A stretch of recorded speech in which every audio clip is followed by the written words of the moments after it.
আজকাল খাসির মাংসের তো অনেক দাম, তাই মুরগির মাংসের মধ্যে খাসির মাংসের টেস্ট পেতে কড়াইয়ে গরম মশলা, শুকনো লঙ্কা, তেজপাতা, পেঁয়াজ, তারপরে বিভিন্ন রকমের মশলা যেমন আদা, কাঁচা লঙ্কা, জিরে বাটা, এই সমস্ত কিছু অ্যাড করে গুঁড়ো মশলাগুলো অ্যাড করে ভালো করে কষিয়ে নিতে হবে। দিয়ে দিলাম খাসির মাংসের চর্বি আর মেটে।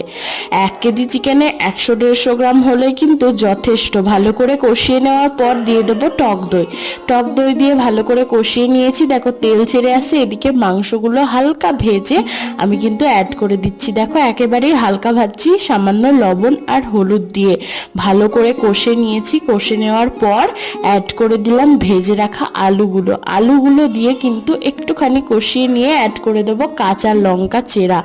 জল দিয়ে ফুটে আসলে দেখো মাংস আলু সেদ্ধ হয়ে গেলে গরম মশলা আর ধনেপাতা কুচি ছড়িয়ে দিলেই আমাদের রেসিপি